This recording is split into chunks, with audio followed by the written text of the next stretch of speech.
The summer sun beat down mercilessly on the dusty trail that connected the scattered homesteads of Montana Territory. It was 1875, and life on the frontier was hard for everyone, but especially for those with little means. 10-year-old Sarah Mitchell knew poverty intimately. Her dress was patched so many times that more mending than original fabric remained. Her shoes, hand-me-downs from a neighbor's older daughter, had holes in the soles that she'd stuffed with folded rags. Her family's cabin was barely more than a shack, and there were many nights when supper was nothing more than thin soup and hope for a better tomorrow. Sarah's father had died 2 years earlier in a logging accident, leaving her mother, Margaret, to raise Sarah and her younger brother alone. Margaret took in washing and mending from the few families in the area who could afford to pay, but it was never quite enough. They survived, but just barely, always one disaster away from complete destitution. On this particular August afternoon, Sarah was walking the 3 miles back from the general store where she'd traded 24 eggs for flour and salt. The heavy sack pulled at her thin shoulders, and the heat made every step feel like twice the distance. She was lost in thoughts of the cool creek behind their cabin when she heard it, a soft whimpering sound coming from the brush beside the trail. Sarah's first instinct was to keep walking. Her mother had warned her repeatedly about the dangers of the frontier, about staying on the trail, about not getting involved in things that weren't her concern. But the sound came again, and it was clearly a child crying, trying to muffle the sound. Setting down her precious sack of supplies, Sarah carefully parted the bushes. What she found made her gasp. Huddled in the meager shade was a native girl, probably around Sarah's own age, though it was hard to tell. The girl's left leg was badly swollen and twisted at an odd angle, clearly broken. Her face was streaked with tears and dust, and she looked at Sarah with eyes full of fear and pain. For a moment, they simply stared at each other. Two children from worlds that adults had declared must be enemies. Sarah had heard all the stories, all the warnings about savages and raids and violence. But looking at this girl, all Sarah saw was someone in terrible pain, someone who needed help. The native girl said something in a language Sarah didn't understand, but the meaning was clear from her tone. She was begging Sarah not to hurt her, or perhaps not to tell anyone where she was. Sarah held up her hands in what she hoped was a universal gesture of peace and slowly approached. The girl's leg was in terrible condition. Sarah had seen her share of injuries. Frontier life guaranteed that, and she knew this was serious.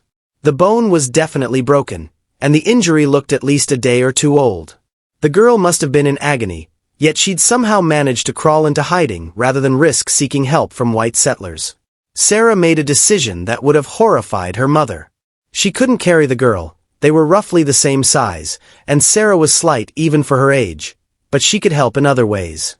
First, she opened her precious flour sack and pulled out the small wrapped portion of bread and cheese that was supposed to be her lunch.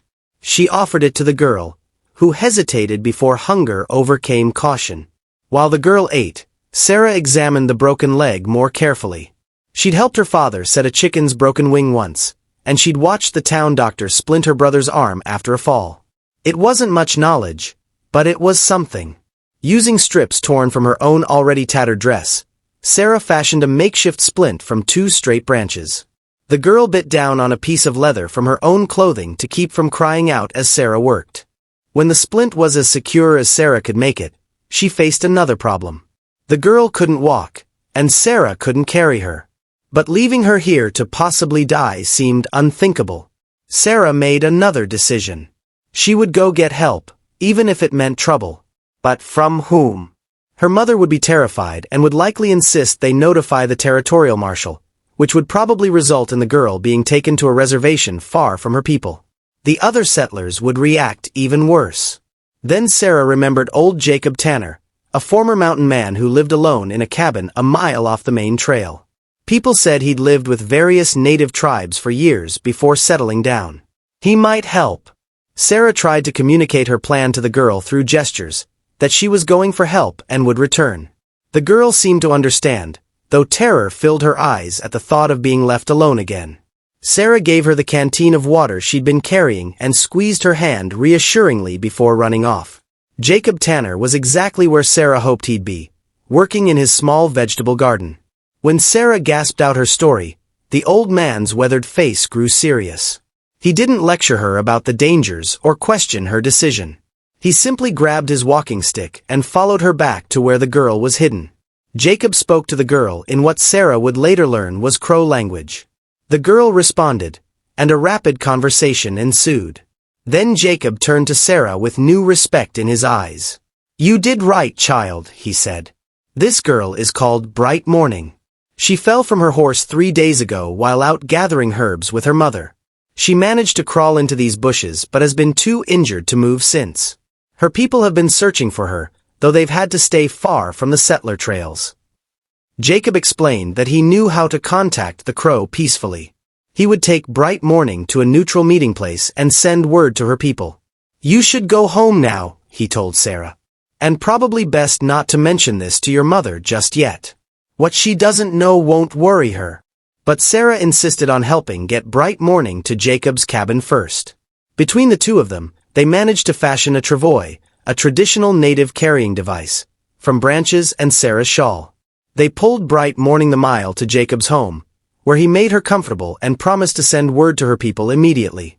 As Sarah finally headed home, now hours late and with her sack of flour lighter by the bread and cheese she'd given away, she expected nothing more would come of it. She'd done what seemed right, helped someone in need, and that would be the end of it. She couldn't have been more wrong. Sarah woke the next morning to the sound of her mother's frightened gasp. Looking out their small window, Sarah's eyes went wide. Their tiny cabin was surrounded. At least 40 Crow warriors sat on horseback in a perfect circle around their property. They were fully armed, wearing ceremonial dress, and absolutely silent. It was perhaps the most terrifying sight Sarah had ever seen. Margaret grabbed both children and pulled them close, her face white with terror. "What have we done?" she whispered. "Why are they here?" Sarah's heart pounded. Had she brought disaster upon her family? Had helping Bright Morning somehow been interpreted as an insult or an attack? She wanted to hide, to disappear, but she forced herself to speak. "Mama, I think they're here because of me. I helped one of their children yesterday. A girl with a broken leg." Margaret's face went through a series of emotions. Shock, fear, anger, and finally something like resignation. "Oh, Sarah," she breathed. "What have you done?" Before Margaret could say more, there was movement in the circle. The warriors parted, and through the opening rode a small group. In the center was a man of obvious importance, a chief, based on his bearing and dress.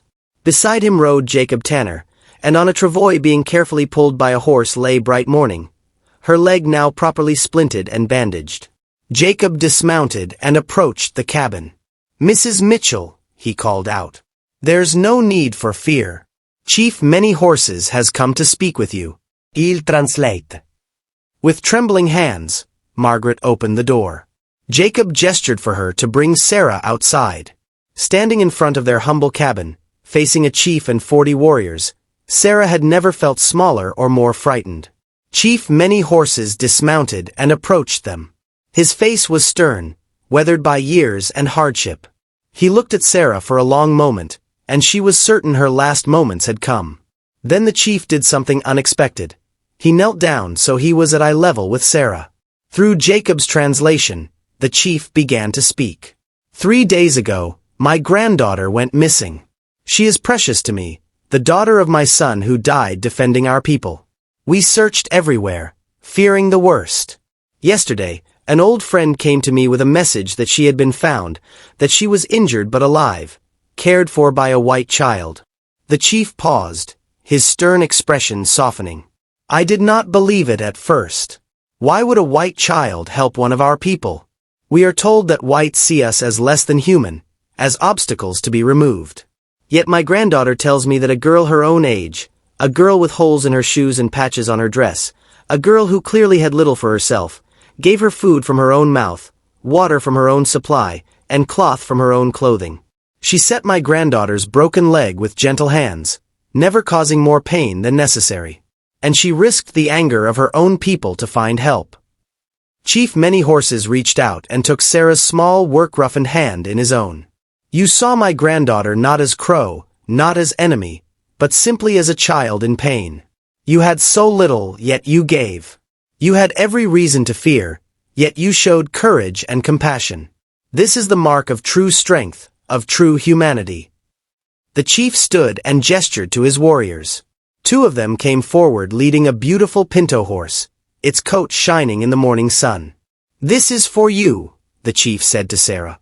"So you will no longer have to walk those long miles. Your feet are too small for shoes that do not fit."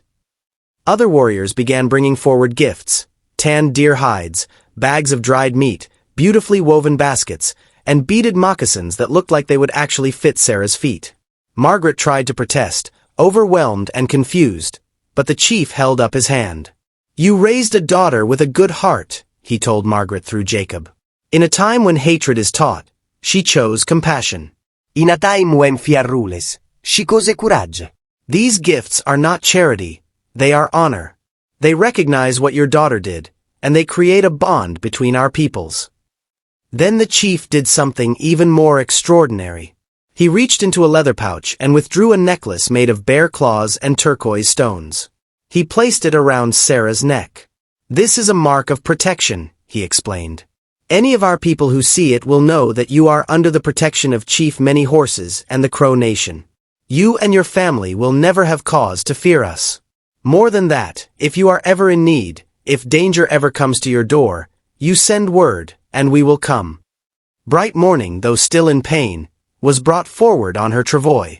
She spoke in her own language, and Jacob translated. She says thank you for saving her life. She says you are braver than many warriors, because you risked everything for a stranger. She says she hopes someday, when her leg is healed, she can visit you again and learn to be as brave as you are. The ceremony concluded with Chief Many Horses making a formal declaration to all the assembled warriors. What he said, Jacob would later translate for the Mitchell family. The chief had declared Sarah Mitchell to be an honorary member of the Crow tribe, a friend to their people, and under their eternal protection. Any harm that came to her or her family would be considered an act of war against the Crow themselves. As the warriors departed, riding away in the same orderly fashion they'd arrived, Margaret sank down on the cabin steps, overwhelmed. Sarah stood holding the reins of her new horse, wearing her protective necklace, surrounded by gifts that would see her family through the coming winter in comfort they'd never known. "Mama," Sarah said quietly, "I'm sorry if I scared you. I just couldn't leave her there."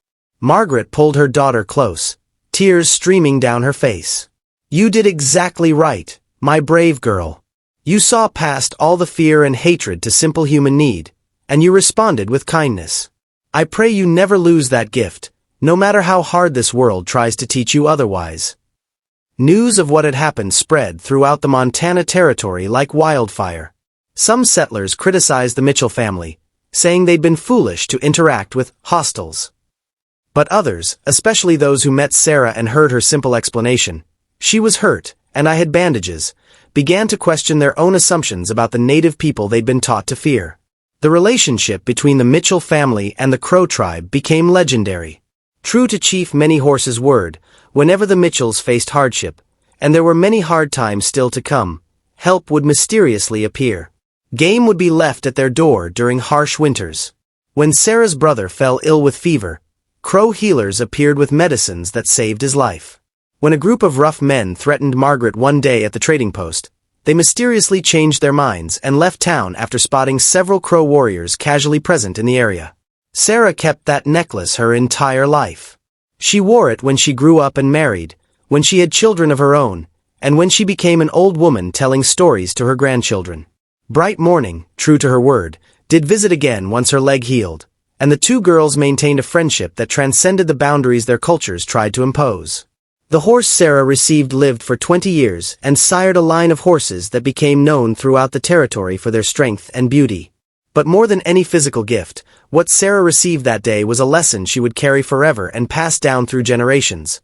That compassion recognizes no borders, that kindness is never wasted, and that sometimes the bravest thing a person can do is to see another human being suffering and simply respond with an open heart. Years later, when Sarah was an old woman, a historian came to interview her about those frontier days.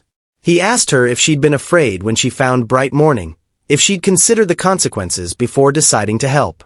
Sarah thought for a long moment before answering. "I was 10 years old," she said. "I saw a girl my age with a broken leg, crying in pain. I didn't think about consequences or politics or what people would say. I just thought, that must hurt something terrible and I can help. Everything else, the warriors, the gifts, the friendship, all of that came after. But the decision itself? That was as simple as one child seeing another child in pain and having the ability to ease it. I wish more grown folks could see the world that simply. The historian wrote down her words, but he noted in his journal that he wasn't sure he'd captured the full truth of what made Sarah Mitchell's story so remarkable. It wasn't just that she'd helped. It was that in a world teaching hatred, she'd chosen love. In a time of fear, she'd chosen courage. And in doing so, she'd proven that sometimes the smallest people with the least resources have the biggest hearts and can change the world in ways that all the politicians and generals never could. Sarah Mitchell lived to be 93 years old. She was buried wearing the bear claw and turquoise necklace Chief Many Horses had given her 78 years earlier. At her funeral, among the many mourners, were 3 elderly Crow individuals, grandchildren of Bright Morning, come to pay respects to the woman their grandmother had spoken of her entire life as the bravest person she'd ever known. They brought with them a new necklace, a replica of the one Sarah wore, and gave it to Sarah's great-granddaughter with the same words Chief Many Horses had spoken so long ago. This is a mark of protection. Our peoples are bonded by an act of pure compassion, and that bond will never be broken.